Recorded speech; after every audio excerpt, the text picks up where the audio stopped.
Ini kalau ibu bilang ini bukan gereja, berarti ibu nggak sah ibadah di sini. Enggak masalah. Bapak mau sah apa enggak? Tuhan kami yang tahu, Pak. Buat kami ini keberatan. Sekarang ruginya Bapak apa? pasti, Pak, Apa Bapak ruginya? ini hari Natal loh, Pak. Apa Bukan Bapak ruginya? ibadah Minggu. Assalamualaikum, salam sejahtera untuk kita semua. Om Swastiastu, Namo Buddhaya, salam kebajikan. Yang terhormat Pak Yakut Holil Huomas, Menteri Agama Republik Indonesia. Yang terhormat Pak Nadiem Makarim, Menteri Pendidikan, Kebudayaan, Riset dan Teknologi Republik Indonesia. Yang terhormat Pak Muhammad Tito Karnavian, Menteri Dalam Negeri Republik Indonesia, yang hari ini diwakili oleh Dirjen Polpum Bapak Dr. Bahtiar Masters of Science. Yang terhormat Pak Muhammad Ali Ramdhani, Dirjen Pendidikan Islam. Dan yang terhormat Pak Yandri Susanto, Ketua Komisi 8 DPR RI. Yang terhormat semua tamu yang saya banggakan. Sungguh sebuah kehormatan bagi saya diundang malam ini untuk mewakili generasi muda Indonesia dalam mengekspresikan opini kami mengenai moderasi beragama. Jujur saya tidak tahu kenapa saya yang diundang malam ini untuk hadir di sini, tapi saya harap pidato yang saya buat tadi malam bisa menggerakkan hati para hadirin hari ini. Sebagai generasi Z dan milenial, kamilah generasi yang akan bertanggung jawab dalam beberapa tahun ke depan atas arah yang akan diambil negara ini untuk menjadi negara yang lebih maju, modern, sejahtera, dan tentunya terkemuka di mata dunia. Thank you. Tapi nilai-nilai apa saja yang harus kita terapkan kepada masyarakat Indonesia agar mimpi-mimpi ini bisa terrealisasi? Pada saat ini, kita dalam situasi sulit, di mana adanya polarisasi dalam opini masyarakat. Terlihat jelas bahwa adanya ketidaksepakatan tentang apa yang dibutuhkan negara ini agar bisa benar-benar menjadi kesatuan yang kuat. Dalam satu sisi, generasi muda sekarang mempunyai keinginan besar untuk mempromosikan budaya dan identitas bangsa. Kami percaya akan pentingnya untuk negara-negara di luar sana melihat potensi, keunikan, dan kehebatan negara ini. Tapi di sisi lain, sampai detik ini, kita semua masih sering berkelahi dan menjatuhkan satu sama lain hanya karena perbedaan ras, suku, dan terutama agama. Bagi saya pribadi, hal tersebut sungguh ironis. Karena bukankah pasal 1 dari Undang-Undang PNPS mengatakan bahwa adanya 6 agama utama di negara ini? Bukankah moto negara ini, Bhinneka Tunggal Ika, yaitu berbeda tapi satu? Tapi mengapa walaupun dengan fondasi negara yang begitu memeluk perbedaan dan toleransi, tetap saja masih ada konflik? Apa yang membuat agama mampu membuat kita melupakan inti dari identitas bangsa ini? Sebagai lulusan psikologi dan sastra Jerman, saya dari dulu memiliki kuriositas terhadap cara berpikir manusia. Oleh karena itu, pengetahuan tersebut saya perdalam dengan mempelajari filosofi.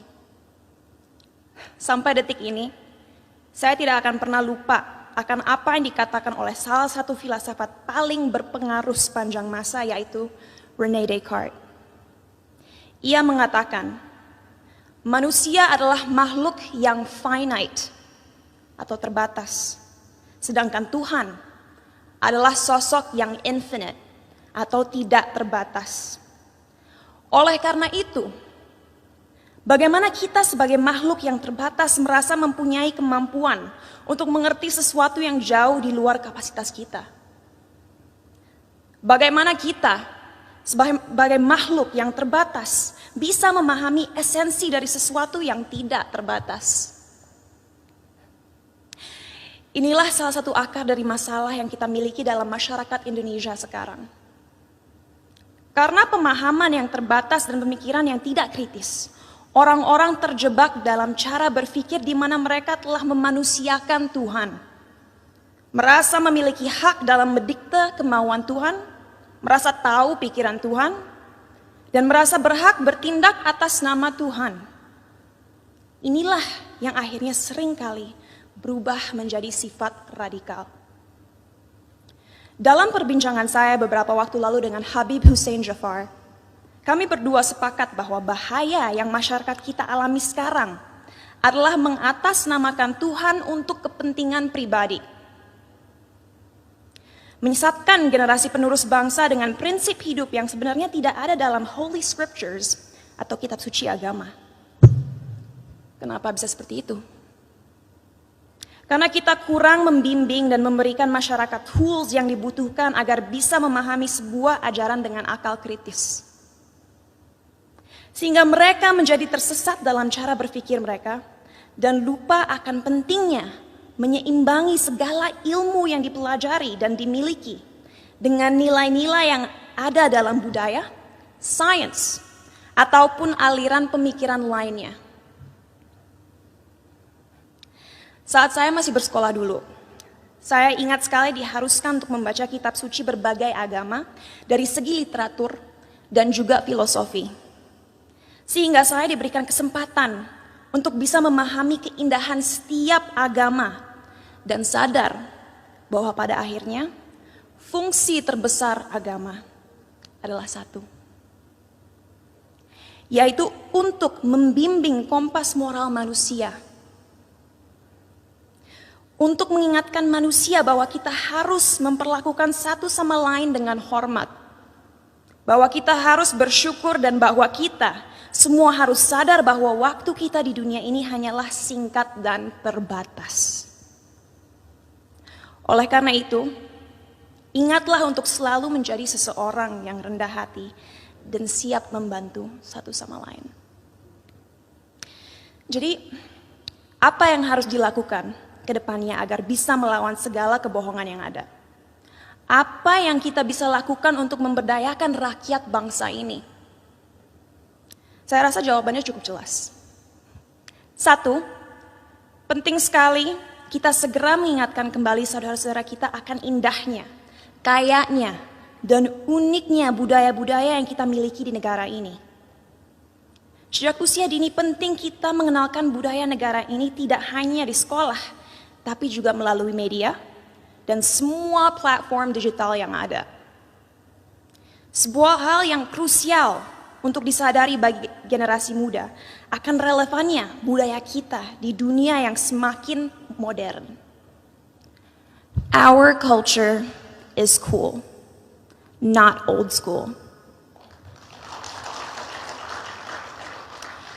Kedua, ajaran agama yang ada dalam sistem pendidikan harus adil dalam merepresentasikan agama-agama yang ada di negara ini.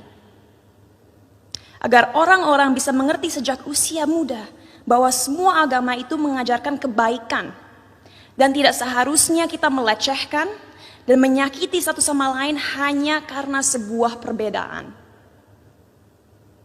Ketiga, critical thinking, critical thinking, critical thinking. Ajarkanlah adik-adik kita untuk membaca dan mempelajari segala sesuatu dari berbagai sudut pandang. Biarkanlah mereka bertanya.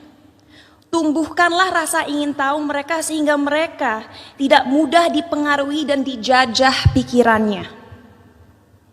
Dan terakhir, gunakanlah teknologi yang semakin canggih sebagai alat yang dapat terus menyebarkan nilai-nilai toleransi. Agar negara ini bisa kembali menjadi Indonesia sejati.